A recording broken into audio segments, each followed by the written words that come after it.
بەنای خۆی بەشتی مهرەبان دیارە ئێمەوەڕەوە کۆمەڵبەندی هەشت سوانی کۆمەڵ سامیاتین سەردانی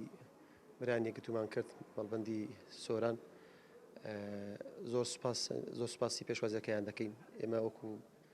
دوای تاوابوونی کۆنگرە و بەستنی کۆنگریان پیرۆزبایی سەرکەوتیان بۆ دەخوازیین و لە سەردانا تاکیدمان لەسەر کار و پرۆژەی ئیسلامی کردەوە کە بتوانین بێکەوە هەماهەنگی زیاتر کار پرۆژەکانی ئیسلامی بەرەو پێشتر بەرین و هیوای سەرکەوتیان بۆ ئەخوازیین هیوادار ئەم کۆنگرە بێتەوە کۆنگرێشی سەرکەوتوو و دەستکەوتی گەوری لێ بکەوێتەوە بۆ کار و پرۆژەی ئیسلامی بێگومان باسمان لەوەش کرد کە ئێمە چۆن بتوانین لە داهاتوودا لە ئایندەدا کار و پرۆژەی ئیسلامی بێکەوە بە هاوبەشی لەم دەڤەرە ئەنجام بدەین بتوانین زیاتر ئەم کاروانە ئیسلامی کە دەستی پێکردو و لە ئارەدا ئێستا و بەرەو پێشتری بەرین و پرۆژەکانمان هاوبەش بکەین و هەماهەنگی تەواومان هەبێت بۆ کار پرۆژەی ئیسلامی. ئەمڕۆ ئێمەش وەک مەڵبەندی سۆرانی یەکگرتووی ئیسلامی کوردستان زۆر بەسپاسەوە بەخێرهاتنی مەڵبەندی کۆمەڵی ئیسلامیمان کرد لە سۆران کە بە ناوی کۆنگرە هاتبوون تەواوبوونی کۆنگرە تام سوپاسیانەکەین بەڕاستی ئێمە هەر لە نمێژەوە وەک یەکگرتوو کۆمەڵ لەم دەڤەرەدا پەیوەندیی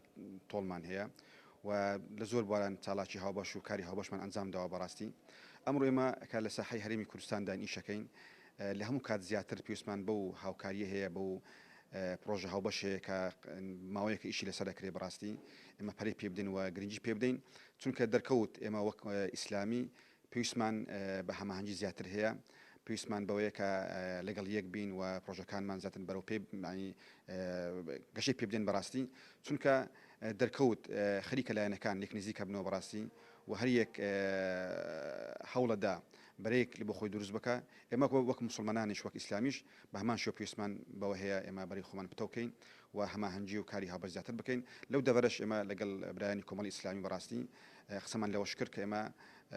زیاتر کاری هاوبەش ئەنجام بدەین و بیر لە کاری هاوبەش بکەینەوە بۆی دڵی خەڵکی خۆمان جۆ جەماوەری ئیسلامی خۆشکەین ئینشاءالله.